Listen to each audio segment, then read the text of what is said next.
Rental arbitrage. Well, what is it and how can it actually be a bad business model? Hi guys, my name is Dustin with Master Passive Income, and I help people learn how to quit their jobs by investing in real estate rental properties so they never have to work a job again. Now, when we're talking about rental arbitrage, that might sound like a really weird terminology. If you already know what rental arbitrage is, you know what the word arbitrage basically means. But when I first heard this term, I was like, well, I've been an investor since 2006. What is this rental arbitrage stuff? Well, what it comes down to is basically rental arbitrage is where you utilize Airbnb and somebody else's property and you put them together. So here's what it would come out to. Let's say you go to a homeowner like me or a landlord like me, and I have a rental property. I bought it, I've everything, ready for a tenant, and then somebody comes to me and says, "Hey Dustin, I like your property here. I would like to sublease it to other people in short-term tenancies." So basically what I'm going to do is I'm going to rent it from you at your full asking price. Maybe I might even give you a little bit more money. And what I'm going to do is I'm going to furnish it. I'm going to make sure everything's beautiful. I'm going to get insurance on it. I'm going to take care of everything. It's going to be your investment that I'm going to take care of. And I'm going to utilize Airbnb or VRBO or Craigslist or whatever it might be to do short-term tenants. Now, this would not necessarily be like something where you're doing long-term where they're like a month, 2 months long. It's more like somebody staying there for 1 day or 2 days. So you're not necessarily subleasing it. You are basically just renting it out for that night. And so that's rental arbitrage. You're using somebody else's asset and signing a lease and then putting furniture in there, making it look pretty, but nice decorations and furnishings, even put like little K-cups or, the coffee cup stuff and make it so like it's a bed and breakfast.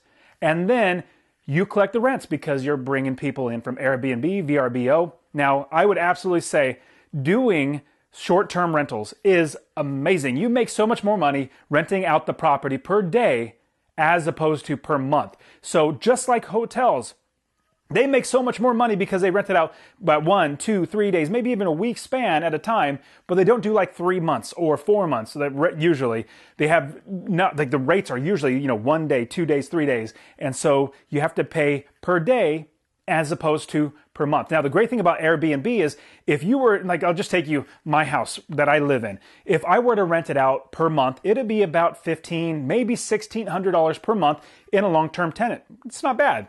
But if I did an Airbnb and did, furnished it out, made sure it looked pretty and all that good stuff, and then rented it out on Airbnb or put it on our Airbnb for a short-term rental, if I did that, then I could probably get maybe $100 a night. Well, let's just say there's 30 nights in the entire month or 30 days in the entire month. That could potentially be $3,000 as opposed to $1,600. Now, what's interesting, obviously, you're going to have fluctuations in how much you're going to be able to get. Sometimes it's not going to be rented and all that sort of stuff. But let's just say, let's cut it down, maybe 2/3 of that. Let's say you make $2,000 instead of $1,500 or $1,600. You're making more money. Now, there's a little bit more overhead and things like that. So I'm not talking about the short-term versus long-term tenants and properties like that. I have a whole other podcast I've done on that. I think it's like episode 46 or something like that. Talk all about the pros and cons of both. So we're not getting into that necessarily, but there are so many great things about both. They're both really, really good. But rental arbitrage is something that's totally different. Now, here's the way that you make money on or with rental arbitrage. You're basically renting out per day, and then your cost is obviously furniture and all that sort of stuff, but you're paying the lease that you signed with the current owner. And so you're going to make the difference because you're the one bringing people in. It's basically you're starting a business, which is a good thing. Now, here's the great thing about this. You're making money on top of how much you're spending for your expenses, like your lease and everything else that you're going to have to pay, because you're going to have to pay for electricity, you're going to have to pay for garbage and sewer. You're going to have to pay everything as if you were a normal tenant. Normal tenants pay for those normal things. So you're going to have to make sure you account for those. Now, what you do is you actually get people from Airbnb coming in. Now, the downside is you have so many other reasons why, and not to mention you're leaving money on the table. So when you're doing rental arbitrage, you're basically just making passive income. And I love passive income. Don't get me wrong. I absolutely love passive income. That's the way I and my family are able to live. I put food on the table. We travel the world. We do all the things that we want to do because of passive income. But that's only one way that you make money with rental arbitrage. See, when you own rental properties, a single family home or multifamily or short term or long term, you make money in 6 different ways. I'll quickly go over them. Number 1 is the passive income, like we just talked about. You make money in passive income. Every single month, you make money from a property. Now, remember, I'm setting aside rental arbitrage because you only make money one way, passive income, which is good, but you only make it one way. I'm talking about owning the property. So you get passive income, which is absolutely fantastic. Another one, you get equity capture. Equity capture is basically if you buy a house, and we as investors, we negotiate, we get the price down. When you buy the house, you buy it for less than it's worth. So let's say it's worth $120,000. You put an offer in for $95,000, you work your way up. Eventually you buy it for $100,000. If it's worth $120,000, you've literally pocketed $20,000 in equity as you bought the property. So right then and there, you made $20,000. So remember, passive income, monthly passive income every single month, that's money coming in your pocket. You get equity capture. Another one is forced appreciation. Now, forced appreciation would be, let's say it's worth $120 as it sits. But you know, hey, I could paint the walls, I can, do the flooring, I could paint the outside, I can make, the flower beds look good. Let's say you spend $5,000 on the entire property. It's worth $120. You bought it for $100,000, and for $5,000 you actually put into the property, it makes the property worth $140,000. It brought up the value $20,000 because it's worth more. It's valuable. People want to buy it or would pay for it more, but it only cost you $5,000. That's an increase in $15,000. So not only the equity capture of $20,000, you also get the forced appreciation of $15,000 on top of that. So that's another way. Another great way is just even market appreciation in general. We know prices just keep going up. It'll just keep going up over and over again. And that's just how markets does with inflation, the way the economy moves and all that sort of stuff. So we are always going to be making money. Another great way is taxes and how you can actually have 1031 exchange, which is a whole nother thing. I have a whole article written on 1031 exchange. I should be able to put those in the description. So hopefully you look for those. And so you have the 1031 exchange. You also set up a business and you have expenses that you can write off for your profits, which you can with rental arbitrage. I completely understand that because you're setting up a business, but there's so many more tax advantages, like even using your 401k or your IRA to buy rental properties. We've even done that, showed so many people. All my students know how to do that. And so that's another great way. But here's the 6th way. One of my favorites, next to passive income, which I love passive income. I love that my tenants are the ones that are paying my mortgage. Not only that, get this, I don't pay my taxes. I don't pay my insurance. I don't pay my property manager. I don't pay the rehab. I don't pay utilities. I don't pay any of that stuff. I even don't pay my mortgage, the principal and the interest.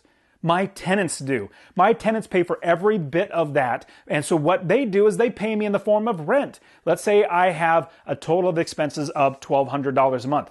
Well, if I rent the property for $1,500 a month, that's $300 that goes into my pocket to pay for food, for electricity, for my family and all that sort of stuff. And so if you have one property making you, let's just round it down just a little, because I say the bare minimum for all my students, we want to find properties for $250 or more that goes in our pocket. $250 or more going into our pocket is basically $3,000 a year. Imagine your boss came to you, hey, you're doing such a great job. I want to give you a $3,000 a year raise. You'd say, absolutely, I'll take that. Well, imagine this. If you bought a property that you can make $300 or $3,000 a year more, that's another great benefit is you're actually making that passive income. So when you look at tenants paying all your expenses, tenants paying for your expenses and putting money into your pocket, if you buy that house for $100,000, let's say you buy a house with an FHA loan, you live in it for a year, fixing it up and getting it ready, you put 3.5% down. That's $3,500. That's all you would need to put down to buy this property. 3.5% down, $3,500. Now you owe $96,500. Hopefully the math is kind of working out. So the down payment's $3,500 and your balance that you're going to owe in principal is $96,500 on top of the interest that you're going to have to pay to the mortgage company, to the bank.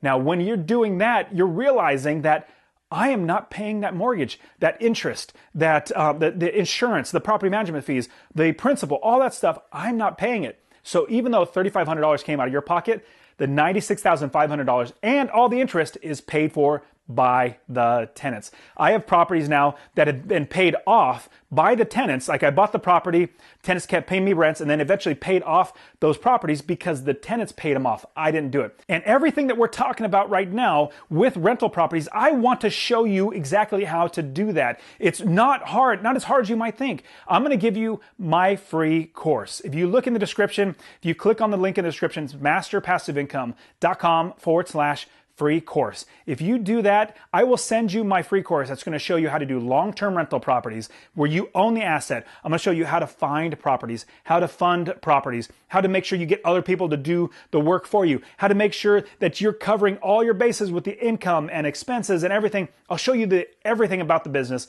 You can absolutely do that. I'm going to even give you an opportunity. If you're listening to this, text the word rental to 33777. Text the word rental to 33777, and I will get you my free real estate investing course. Let's get back to rental arbitrage, because I want you to be aware that right now, obviously, you have the experience of the coronavirus, the COVID-19. People are literally not traveling, which makes it really, really rough for short-term rental properties. But that's just one, because hopefully you can then turn around the short-term rental property. Remember, short-term rental property, rental arbitrage, they're different. They're the same thing in a sense, but when I talk about short-term rental property, this one, that's where you own the property. Instead of doing long-term, you're doing a short-term rental, but you own it. When I say rental arbitrage, that is specifically where you go to a landlord like me and say, hey, I want to rent your property, and I will put furniture in there, and I'm going to use Airbnb to get people in there and pay me per month or per night, and then I will pay you your lease. Remember, that's rental arbitrage. This is what I want you to be very, very careful of, because I would say back in 2014, 2015, this started coming out as something that people were doing as a business model. Now, let's take a step back. In 2008, Airbnb really started. Do you remember what happened in 2008? Well, it was a really bad time for the economy. It had just crashed. Like, it was literally crashing. I personally started investing in 2006, 2007, and 2008. And as I've been investing since then, and I still own those properties from back then, I've made money in every single market, whether it went up, whether it went down, or whether it went to the side. I made money over and over again. And the reason why, like I said, I make $250 or more on every single property. That's $3,000 a year from every single property. And then if you have 10 properties, that's $30,000. If you have 20 properties, that's $60,000 a year. Man, it just scales so much better. But when you have rental arbitrage, remember, that's where you have Airbnb and you get a landlord and you're the middleman. There's so many issues that come up in my mind. And I'll be honest, I'll be completely honest. Back in 2016, I was still building my business. I hadn't quit my job yet. And I started looking into this rental arbitrage type stuff. 2017 is really started getting it. Maybe 2018, I was really like, I might want to do this for a business model. And because I don't have to have so much cash outlay, there's so many reasons. Anyways, I looked into it. And after I looked at the whole business model, I realized this is not for me. Also, with the 6 ways that you make money in real estate, you're not going to make only but one of those. On top of that, there are so many issues. So with Airbnb starting at the bottom of the market, it's crusting over the market. Let's go this way, crusting over, and it started crashing. Airbnb started in 2008, right after the crash. And with Airbnb starting right after the crash, we've only seen with Airbnb a rise. From 2008, 2009, 2010, 11, 2020 now, 2021, it's just been rising, rising, rising. And so with rental arbitrage, it only works when it's a good market.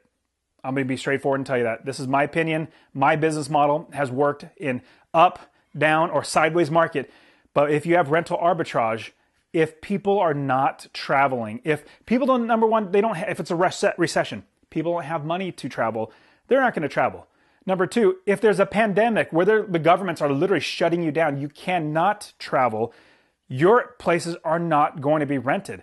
There are so many things that happen in a down market that stop the short-term travel and the people on vacation and people using Airbnb that you're going to look at, oh my goodness, I'm actually not going to be able to fill these homes. I have a property that needs to be rented and I have my expenses that I got to pay, but people are canceling left and right. So let's go through the many different problems with rental arbitrage. Rental arbitrage and really even short-term rental properties only work when people are traveling, when they have enough money to actually go somewhere and spend some time in another place. If there is no money floating around, like if it's a down market, if you look back in 2008, 2009, 2010, it was literally doing, or I'll go this way, it's literally going down, down, down, down, down. And then 2009, it started flattening out. 2010 definitely bottomed out. And then since 2010, it's been going back up. It took about a year for it to, maybe 2 years to go all the way down, but then it goes back up. And as it goes back up, people start to travel, people start to move around. But from late 2007, 2008, 2009, 2010, very few people were traveling. There was very few people moving around. I remember going through this entire recession back in 2008 and 2009 and 2010, people weren't doing much. And so if you have a rental arbitrage, even a short-term rental property, but let's just go with a rental arbitrage.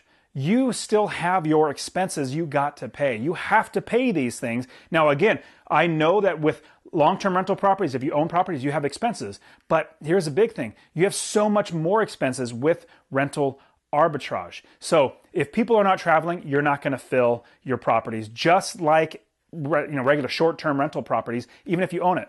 That's a downside. I personally love long-term tenants. I touched the idea of going to Airbnb, but I just loved having stable money coming in, people not moving, not having very many expenses because they're not moving out. I don't need to replace the carpet until it's really destroyed or they're moving out. Or I don't need to paint the house until it's actually, they move out or it really needs to be painted. Regular, normal wear and tear. There's so much less expenses with a long-term rental property as opposed to a short-term, especially a rental arbitrage. So number one, if people aren't traveling, if there's not enough money in the markets and people are not doing anything, that's going to be very, very detrimental. Another big one that I'm seeing coming is, it's been coming and it will come even bigger and bigger, hotels.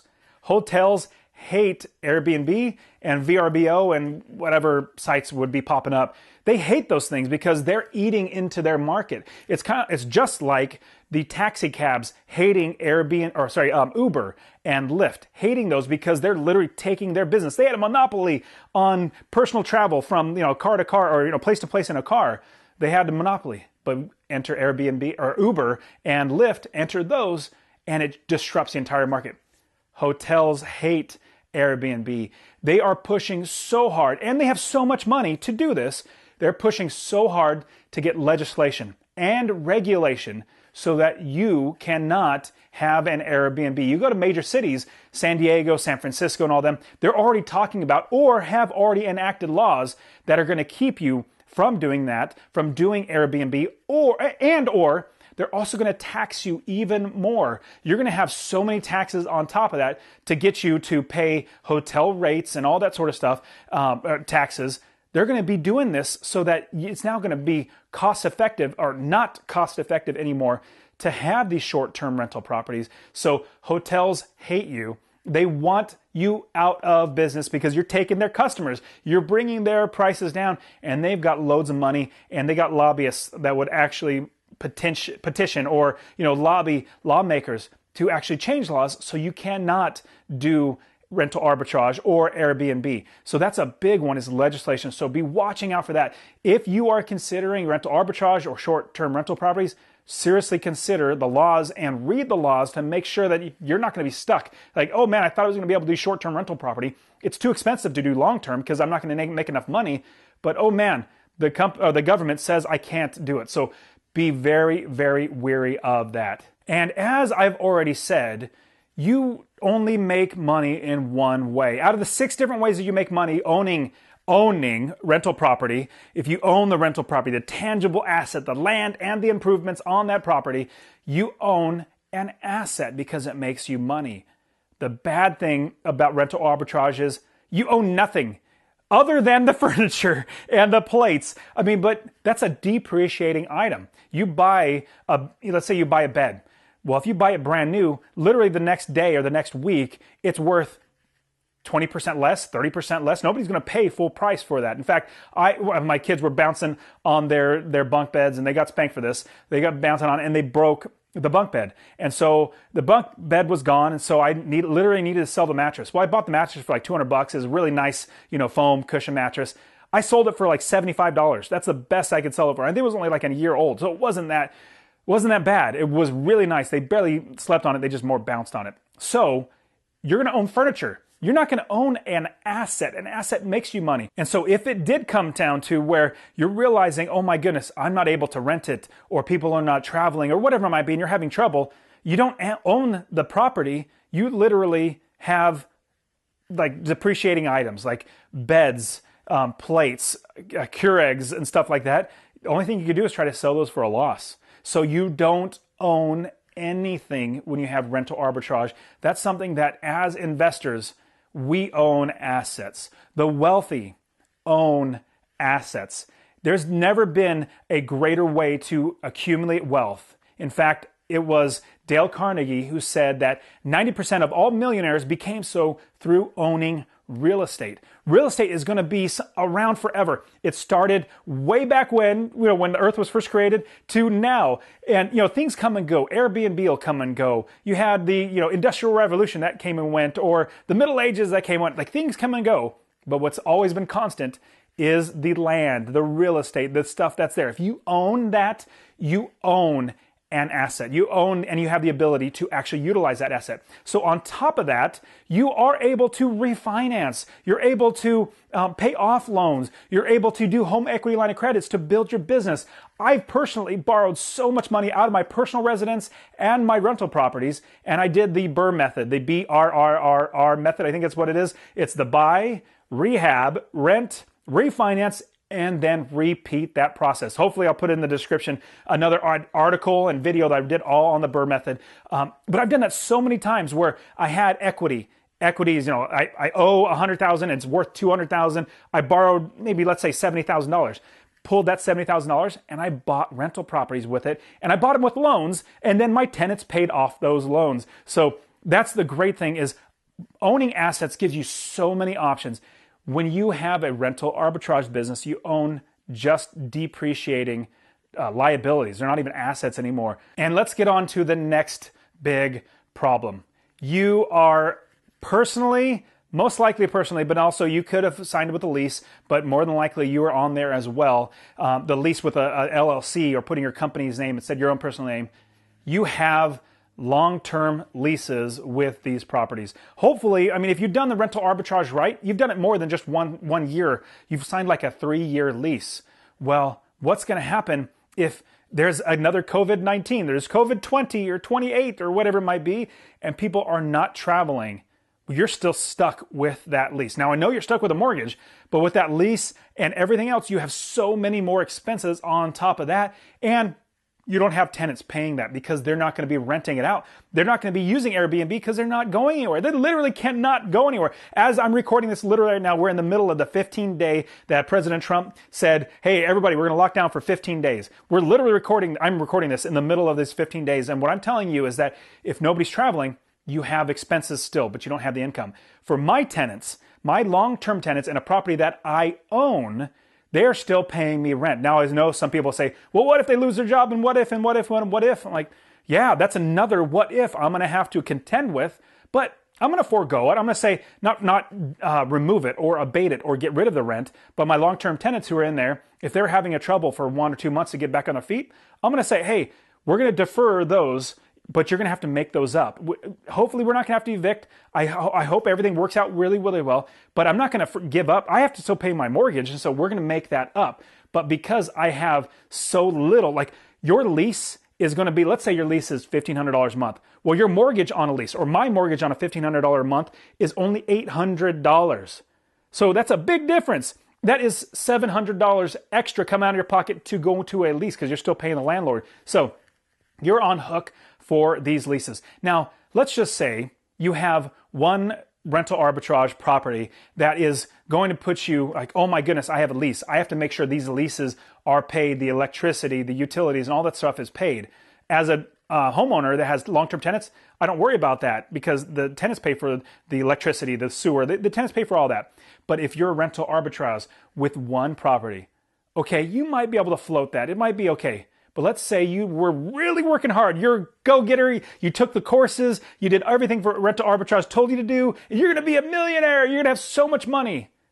You have 10 rental arbitrage units or locations. You have 20 or 30 or 40. So the people right now doing rental arbitrage in this COVID-19 issue, they are really hurting because they know they're going to have to pay these leases and they know they're going to have to pay all these expenses.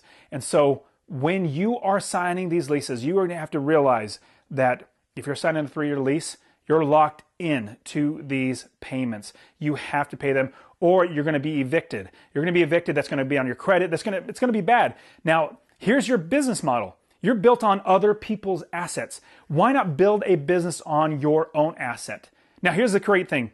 Let's take back, there's more I'm going to talk about. I want to help you to understand how you can do the same thing, rental arbitrage, but actually own the asset, not do the same thing. Let me round it out. So imagine you got a property and you were going to furnish it out. You got to a landlord and said, hey, I'm going to pay you $1,500 a month.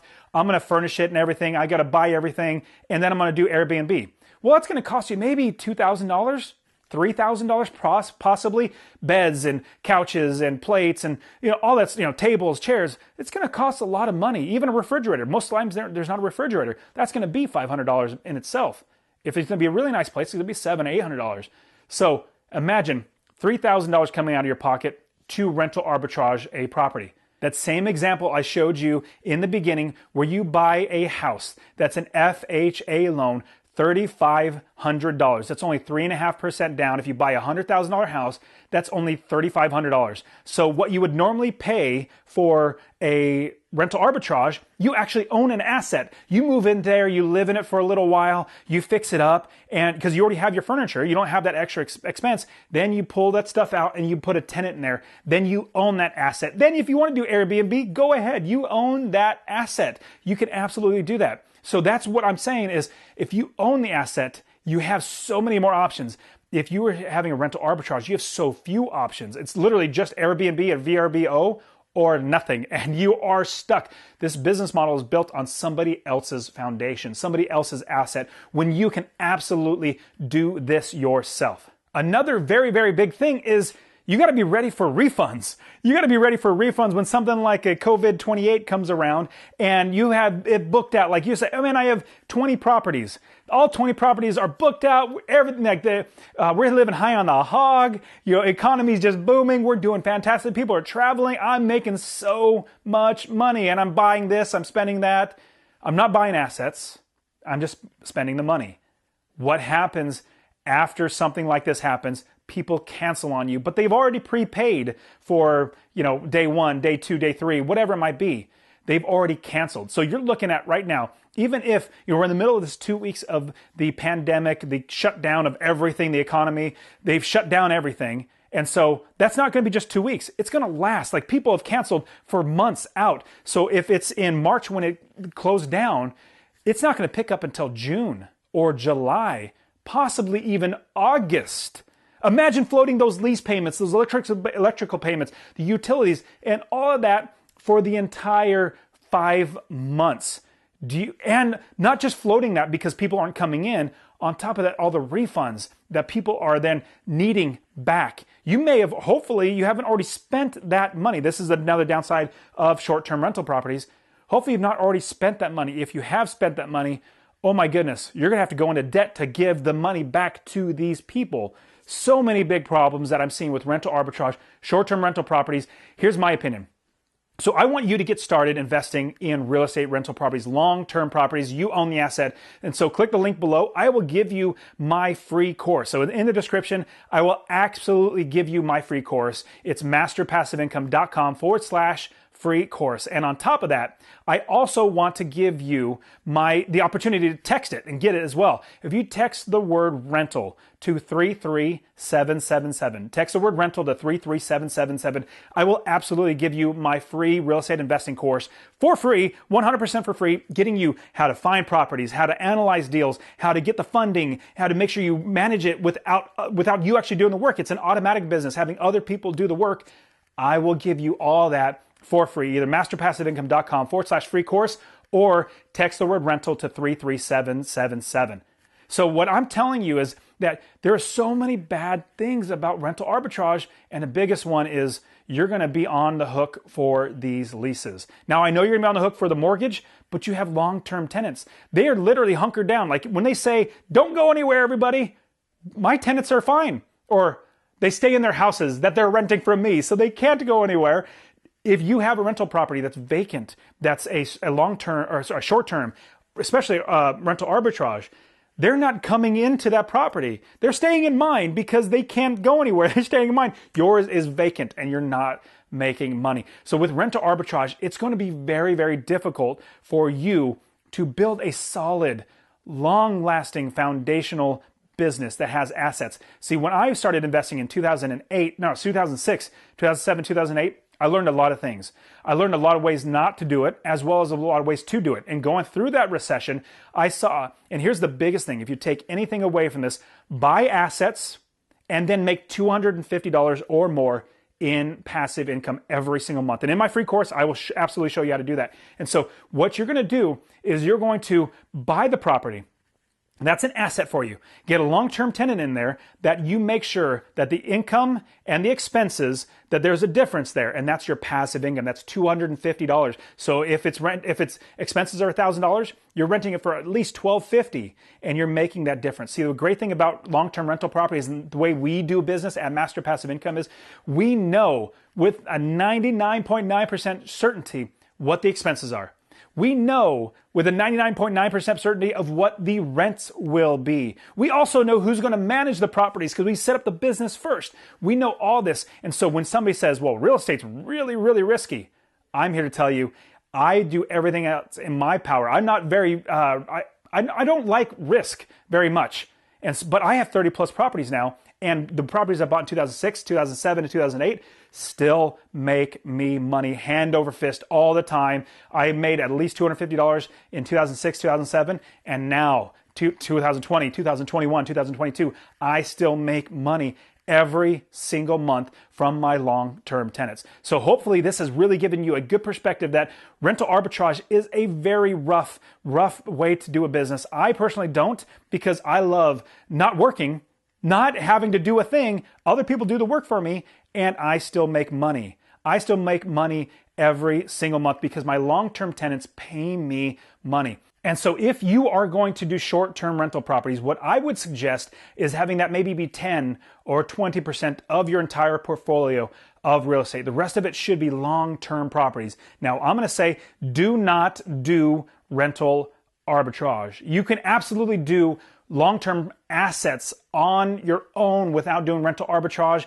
You're just really setting yourself up for failure. And I'm really just scared for people who are doing rental arbitrage and people that are profiting from teaching rental arbitrage when their students are literally going to start losing money when the economy does turn south. So I really want you guys to realize that it's absolutely 100% possible for you to start investing in assets, income-producing assets that make you $250 or more every single month, and having other people do the work. And I want to show you how to do that. And remember, text the word rental to 33777 or click a link in the description that says masterpassiveincome.com/free course, and I will get you that free course to get you started. So, all right, guys, Dustin Heiner here again with Master Passive Income. I hope you are well, and I hope you take care of yourself. I'll see you next time.